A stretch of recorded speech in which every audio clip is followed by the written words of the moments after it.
versículo 23 do Hebreus 10. Guardemos firme a confissão da esperança sem vacilar, pois quem fez a promessa é fiel. Cuidemos também de nos animar uns aos outros no amor e na prática de boas obras. Não deixemos de nos congregar, como é o costume de alguns. Pelo contrário, façamos admoestações, ainda mais agora que vocês veem que o dia aqui é o dia do Senhor. O dia se aproxima. Amém? Vamos orar? Pai, no nome do Senhor Jesus, estamos aqui reunidos nessa noite e te pedimos que o Senhor venha falar conosco, Senhor, e venha aplicar essa palavra de forma clara, de forma objetiva, na vida de cada um de nós, Pai, para que nós possamos não só conhecer a Tua palavra, mas viver a Tua palavra a cada dia e praticá-la, Deus, para que possamos, assim como o Senhor deu estratégias a esses irmãos para vencer as adversidades que enfrentavam, que nós possamos vencer as lutas, as oposições, as adversidades que enfrentamos hoje, no poder do nome de Jesus é que nós oramos e te agradecemos. Amém e amém. Essa mensagem ela tem sido inspirada por aquilo que nós temos ouvido aqui pela manhã do nosso pastor, porque ele pregou os últimos dias de Jesus antes de ser levado aos céus, lá em Mateus 28. E uma das coisas que mais preocupou o nosso Senhor Jesus, entre tantas coisas com relação aos seus discípulos, era a questão da unidade, queridos. Uma das coisas que mais preocupou o nosso Senhor era não perder nenhum daqueles que Deus havia dado a ele. E não só não perder, mas manter todos aqueles que Deus havia dado a ele unidos. É interessante você observar, foi o texto que o pastor pregou, né?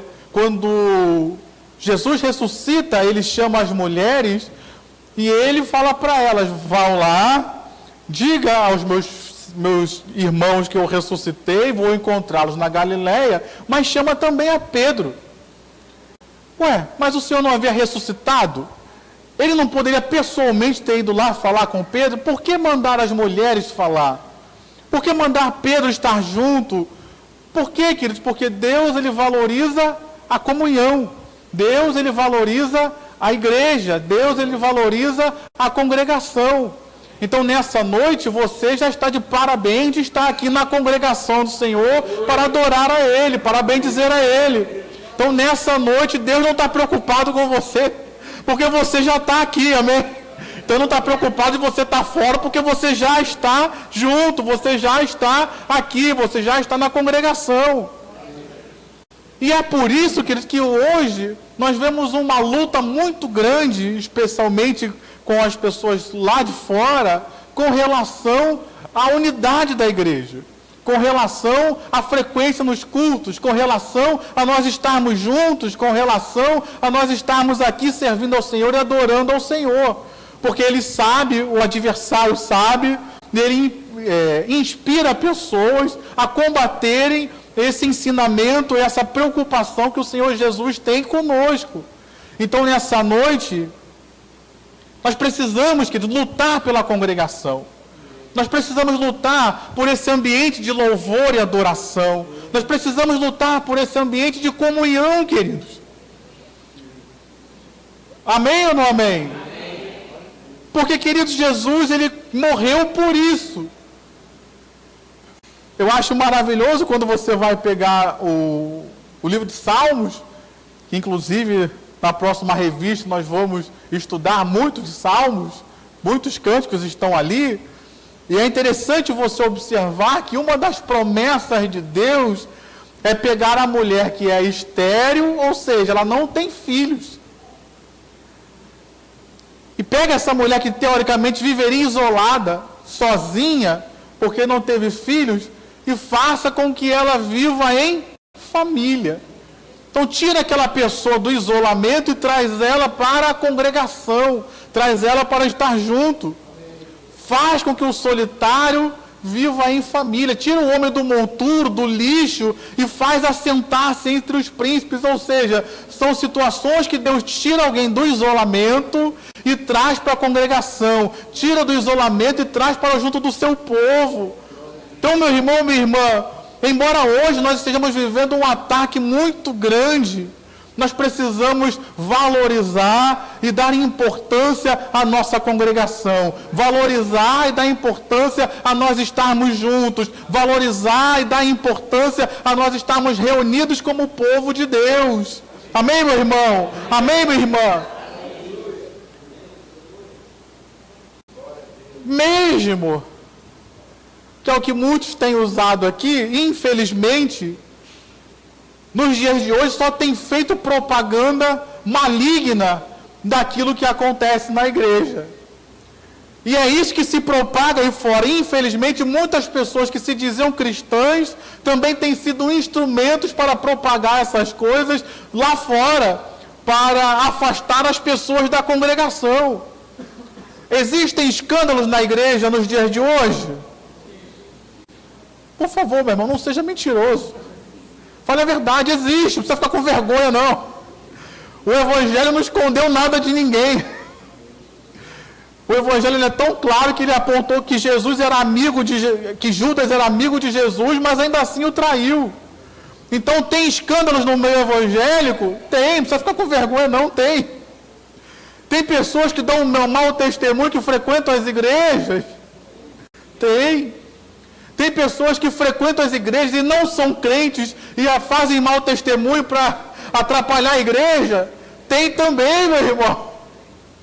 Mas eu quero te dizer uma boa notícia. A igreja não é feita só de escândalos, meu irmão. A igreja não é feita só de maus testemunhos. A congregação, nós estamos aqui, não é só por causa de contar coisas ruins, não. Aqui é a congregação dos santos. A Bíblia fala que a igreja, ela é a fortaleza e o baluarte da verdade. Então, embora tenha algumas coisas no nosso meio, tem muita coisa boa acontecendo no meio da igreja também. Eu posso ouvir um glória a Deus aí? Você que já tem um testemunho de algo bom que já aconteceu na sua vida na igreja, você pode dizer um glória a Deus aí? Então não estou mentindo, meu irmão. Tem escândalo? Tem, mas tem também bênção. Tem certas situações erradas? Tem, mas também tem o poder de Deus. Tem certas situações que pessoas que se afastam da igreja? Tem, mas quantas pessoas também se aproximaram? Quantas pessoas também não se converteram? Quantas pessoas também não foram libertas, não foram abençoadas? Então, meu irmão, primeira pergunta que eu tenho para mim e para você. Jesus nos chamou a pregar boas notícias. Eu vou ser um instrumento de boas notícias e falar bem da igreja. Falar das coisas boas que têm acontecido, falar dos milagres que têm acontecido, falar das pessoas que têm sido restauradas, libertas, transformadas, salvas, falar das coisas boas que Deus fez na minha própria vida. Ou eu vou entrar nesse viés que estão falando aí da porta para fora, falando mal da igreja, dizendo que a igreja não presta, dizendo que não vou congregar. Meu irmão, se nós olharmos, a nossa vida também é assim. Quem aqui é sincero de dizer que tem coisas na sua vida que não estão 100% ainda? Mas eu vou olhar para a sua vida só o que não está 100%, não vou ver o que está bom, não? A igreja, querido, é um lugar que nós só vamos ficar 100% quando Jesus vier nos buscar, querido. Enquanto estivermos aqui, vamos ter esses lutas, vamos ter esses contratempos, mas isso não tira o brilho da igreja, isso não tira a glória da igreja, isso não tira o chamado da igreja, isso não tira a importância de nós estarmos aqui unidos como povo de Deus. Eu quero te lembrar, querido, deixa eu falar rápido aqui, esse culto é mais rápido. O texto nos diz, Mateus capítulo 18, aquele texto que todos nós conhecemos, dizendo que naquilo que 2 ou 3 concordarem nessa terra, assim será feito. E aí o Senhor Jesus, ele vai mais, que aonde estiver esta reunião, ali ele estaria no meio. presente, agindo naquela concordância que estava ali. Então, queridos, a igreja, em primeiro lugar, é um lugar de comunhão, é um lugar de concordância, é um lugar de unidade, e é um lugar, querido, onde a vontade de Deus se faz manifesta. É um lugar onde o poder de Deus vai começar a operar pela oração daqueles que estão ali reunidos. Isso é uma coisa que não acontece quando eu fico isolado dentro de casa. Aqui, nesse texto, Deus não está dizendo que Jesus só está presente quando nós estamos nessa congregação. Ele não está presente na minha vida só quando estamos aqui. Mas fala da manifestação do poder dele quando nós nos reunimos como igreja, como povo de Deus. Então, o inimigo, sabendo disso, as pessoas lá fora querendo tirar essa força de nós, as pessoas lá de fora querendo impedir que nós oremos e vejamos o poder de Deus agindo, o que eles estão fazendo? Desprezando essa comunhão santa, desprezando essa reunião, essa congregação abençoada, esse culto solene da presença de Deus aqui. Então, meu irmão, você que está aqui talvez esteja sendo tentado. Ah, pastor, hoje eu vou assistir o culto na internet. Meu irmão, o culto na internet é uma bênção. Esse culto vai ser transmitido para pessoas, mas ele não substitui a sua presença aqui. Ele não substitui você estar aqui junto comigo em comunhão, em adoração, em concordância naquilo que nós estamos orando. Isso não substitui, queridos. Existe um post, o pastor Roberto até falou isso aqui, muitas pessoas estão colocando o culto na internet, é como você sentir fome e ligar a TV nesses programas aí que ensinam a culinária. Você vai ficar só com mais água na boca, mas comer que é bom, matar a fome que é bom, não tem. Então, meu irmão, o lugar do culto, estar em congregação, estarmos juntos, é o lugar da concordância onde Deus opera milagres. Você precisa de um milagre? Quem que precisa de um milagre aí? É quando nós potencializamos nossas orações, queridos. Uma coisa é eu orar, outra coisa é a igreja orar pela minha causa. É diferente, meu irmão. Então, nessa noite, valorize esse momento. Talvez você pense, mas tem poucas pessoas aqui, não tem tantas pessoas aqui, não importa, mas já somos a congregação dos santos. Jesus já está no nosso meio, já podemos aqui estar em concordância de oração, e um milagre já pode acontecer agora, meu irmão. Então, valorize esse momento, não abandone a sua igreja. O texto nos diz ainda que a igreja, como diz o texto aqui, é um lugar de encorajamento e de correção. Porque você viu aí junto comigo, animemos uns aos outros, cuidemos também de animar uns aos outros no amor, na prática das boas obras. Devemos nos animar e nos encorajar uns aos outros a guardar firme a confissão da esperança, sabendo que Ele é fiel em cumprir aquilo que prometeu. Então, às vezes, queridos, nós chegamos aqui tão cabisbaixos, e como é bom o teu irmão dizendo, meu irmão, você vai vencer mais essa, meu irmão, não fica assim não. Muitos têm se isolado porque não querem passar pela admoestação, não querem ser corrigidos, não querem que ninguém fale da vida deles, não querem que ninguém diga nada sobre a vida deles, eles querem viver no pecado e fazer o pecado e ninguém dizer nada. Mas presta atenção aqui numa coisa. Amar, querido, também é corrigir. O pai que ama o filho, ele não vai olhar o seu filho metendo o dedo na tomada e vai simplesmente virar para o outro lado e fingir que não está vendo. Talvez, num primeiro momento, aquele filho vai até chorar porque o pai o tirou dali. Mas tenho certeza que quando aquele filho tiver um entendimento, ele vai dar graças a Deus pelo pai que o tirou da tomada, o tirou do precipício para que ele não morresse. Essas pessoas hoje que vivem nesse isolamento, combatendo igreja, combatendo congregação, combatendo até aqueles que às vezes os repreendem nos pecados que estão vivendo, hoje elas podem até estar combatendo. Tomara a Deus que ainda nessa terra elas tenham uma oportunidade, como eu tive, de entregar a minha vida a Jesus e dar graças a Deus por aqueles que um dia me repreenderam e disseram, você está no caminho errado, você está pecando, Deus está desagradando de você, sai desse caminho. Graças a Deus por aquelas vidas, queridos. Hoje eu estou aqui. Se ninguém tivesse me dito que eu estava errado, eu continuaria vivendo uma vida de pecados e de erros.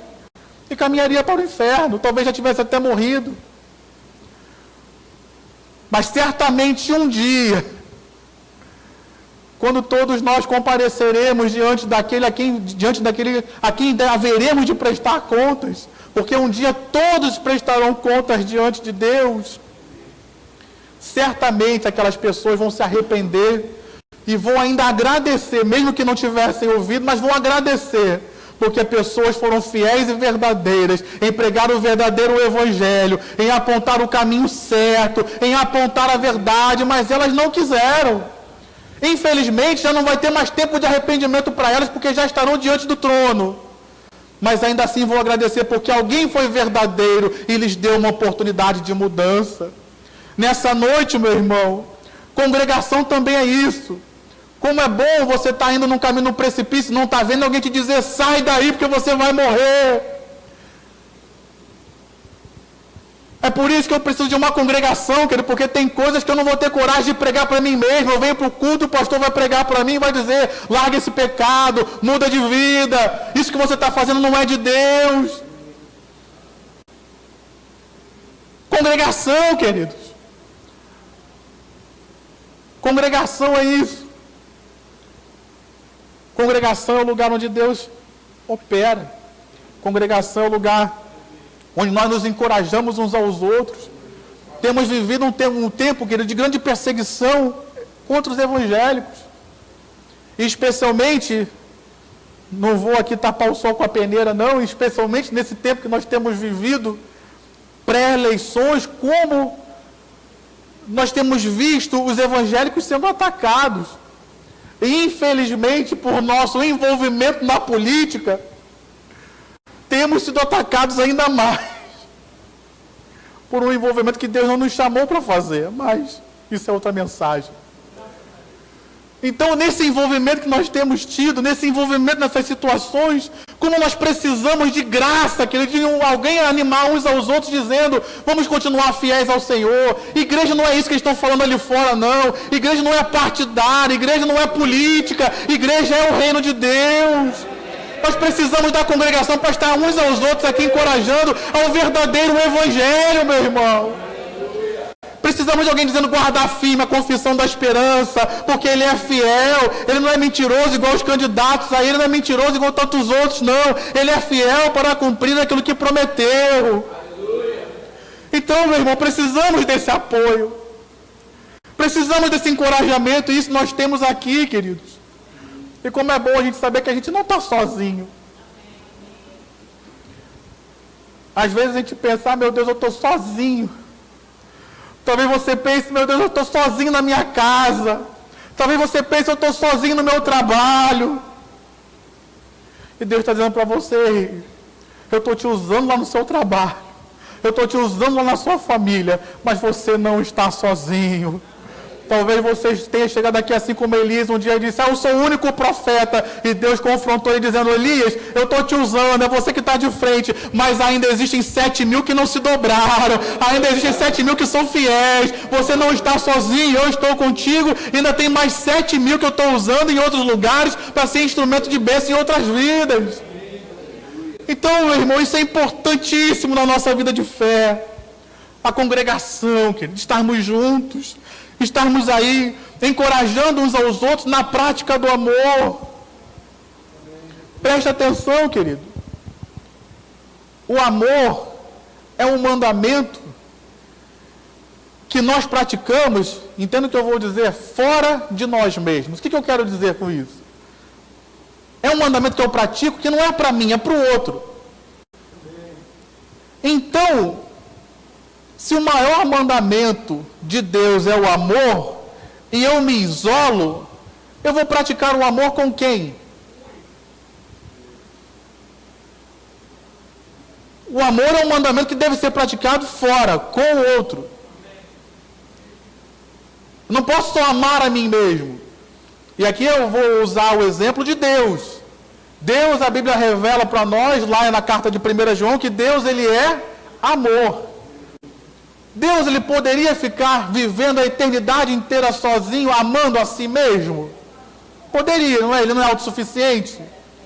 Mas ele escolheu criar os anjos, ele escolheu criar a mim e a você, a humanidade, para que ele pudesse expressar todo esse amor que ele tem e é.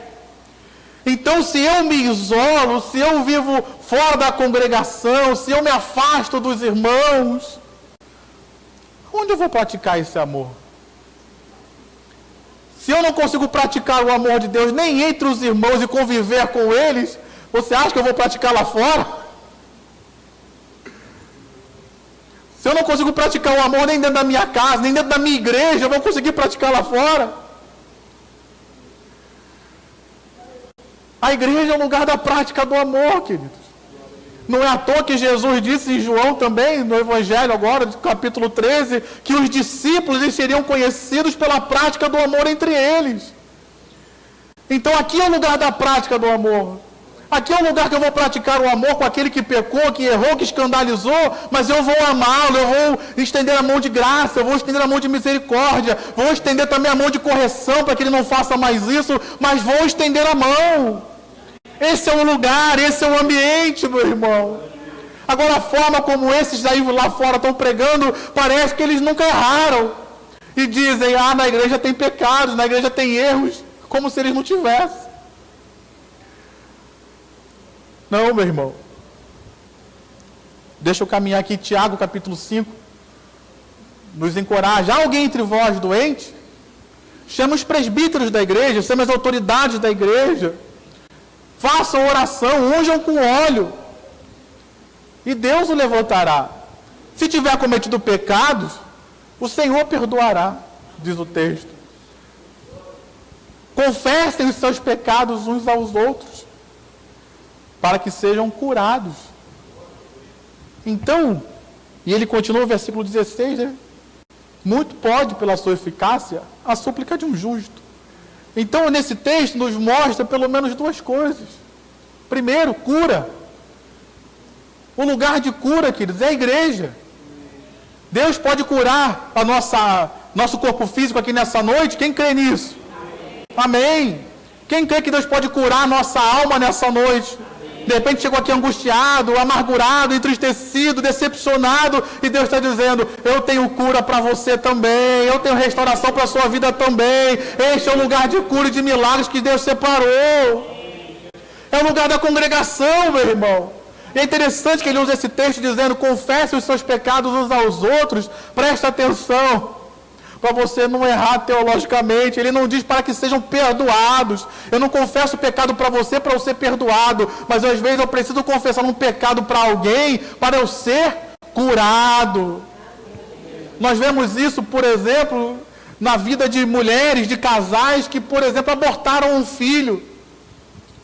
Às vezes isso é uma marca na vida de um casal, na vida de uma mulher. E enquanto ela não confessa isso para alguém, aquela mágoa, aquela dor fica no coração dela. Mas quando ela divide isso com uma outra pessoa, uma pessoa fiel, claro que não vai expor a vida dela, e aquilo, a pessoa vai orar junto, vai chorar junto, vai ajudar. E Deus faz um milagre e restaura aquela alma. Então nessa noite, meu irmão, como é que eu vou fazer isso isolado, sozinho? Quantos irmãos nossos estão isolados, sozinhos na depressão, na angústia, na amargura?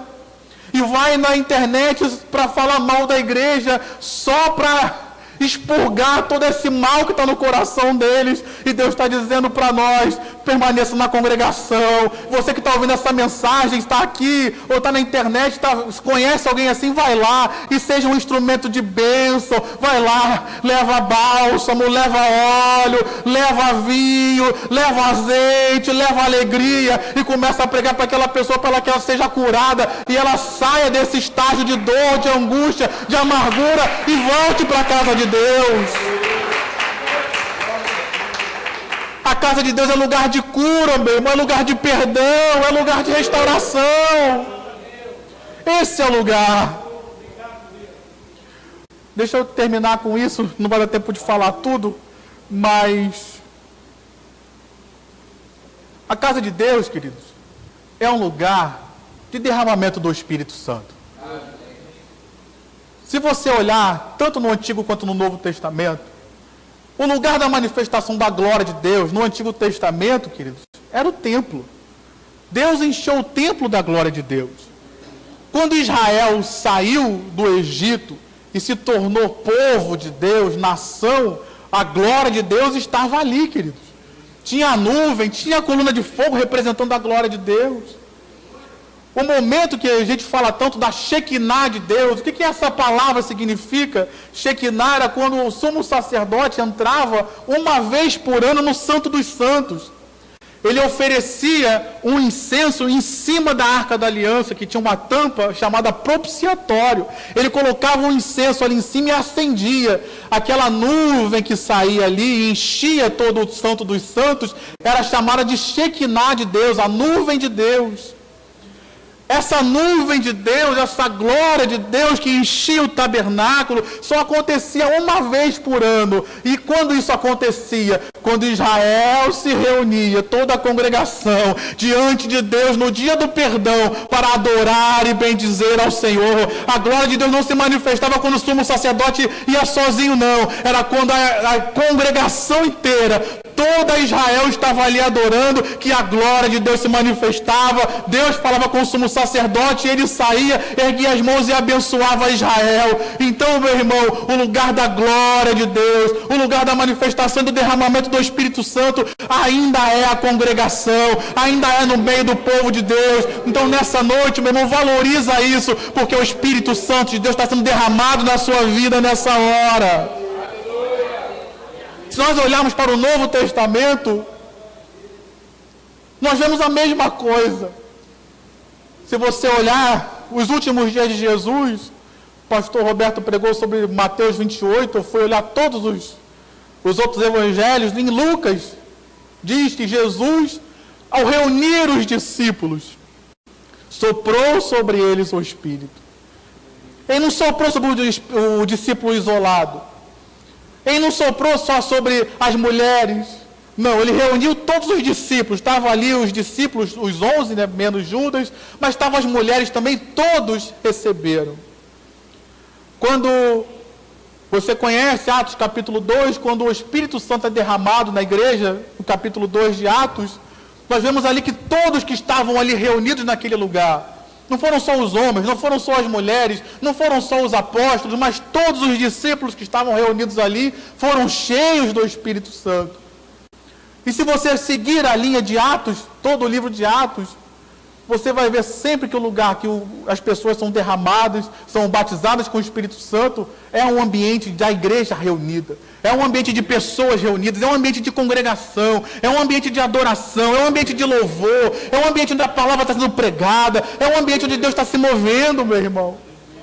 Então, quando se prega contra a igreja, quando se prega contra a congregação, está dizendo, eu quero mais é que tenham crentes vazios de Deus. Eu quero mais é tirar o poder da igreja, eu quero mais é tirar os dons da igreja. Porque uma igreja sem o Espírito Santo é o quê, queridos?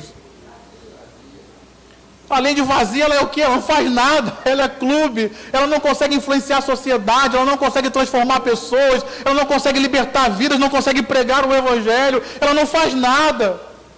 Porque o próprio Senhor Jesus disse, sem mim, nada podeis fazer. Então, meu irmão, valorize esse ambiente de congregação. Valorize a sua igreja, valorize a sua congregação.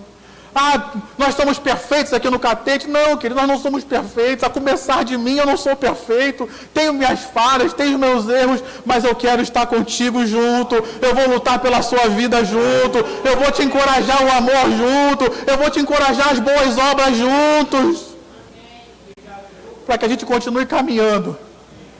Porque o nosso destino não é aqui. O nosso destino é o céu. Diga amém, diga glória a Deus. Aplauda ao Senhor com o seu melhor.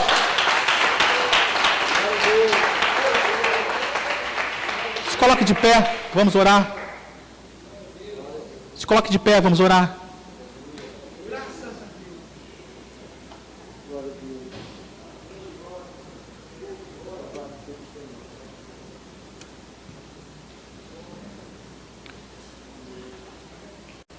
Quero orar por mim, quero orar por você, quero orar pela nossa igreja. Deus nos deu uma arma, queridos. Quanto mais o tempo se aproximar do fim,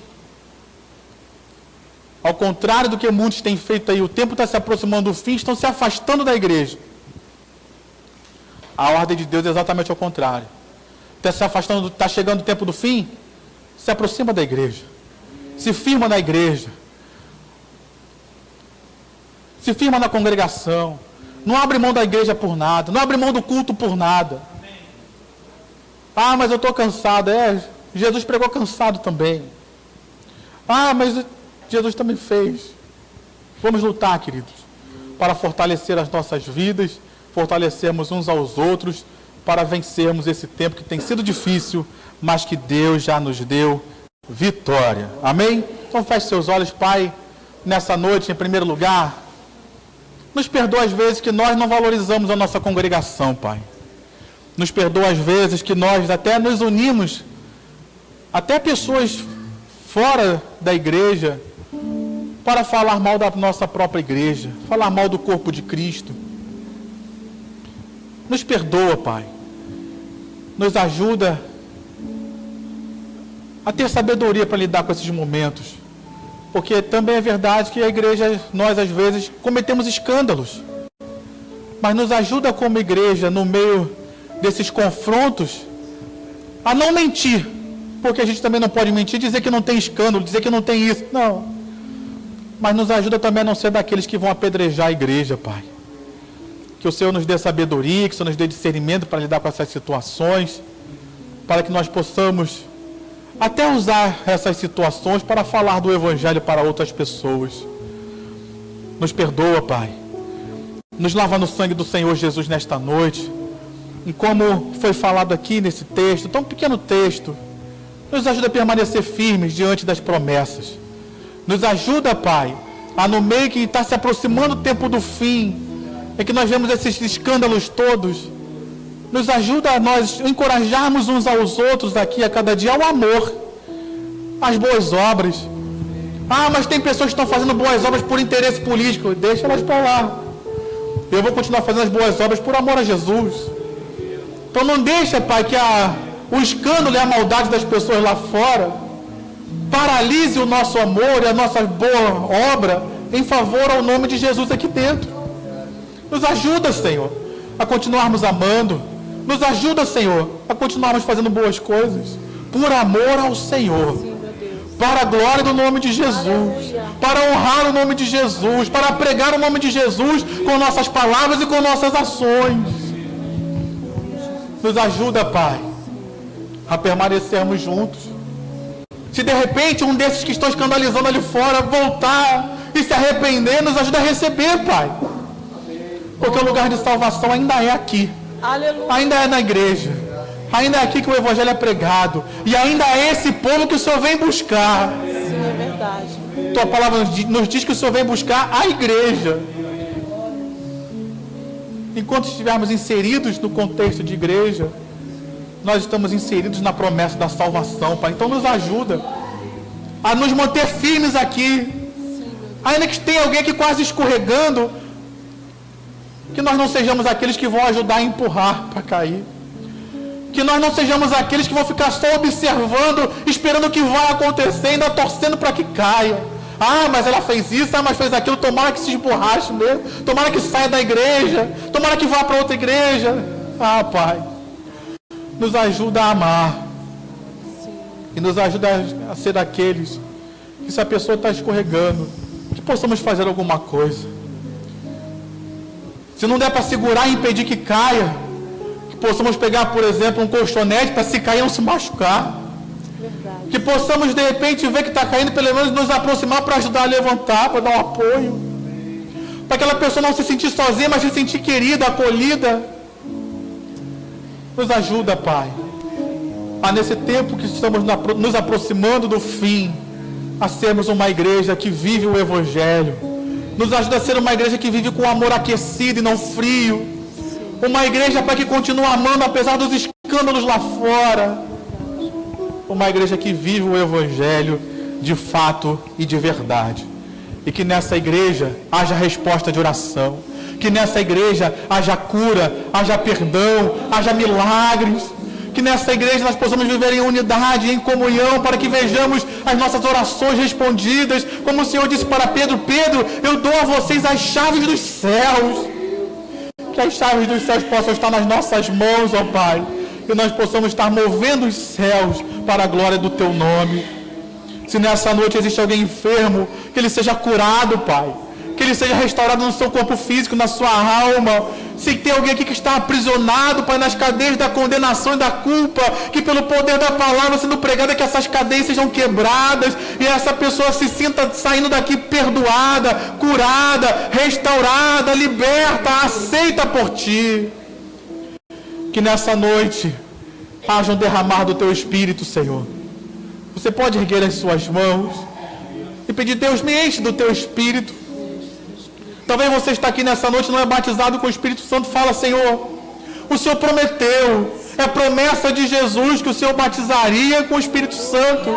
João Batista profetizou: eu batizo com água para arrependimento, mas vem um após mim que vos batizará com o Espírito Santo. Então Jesus é quem batiza.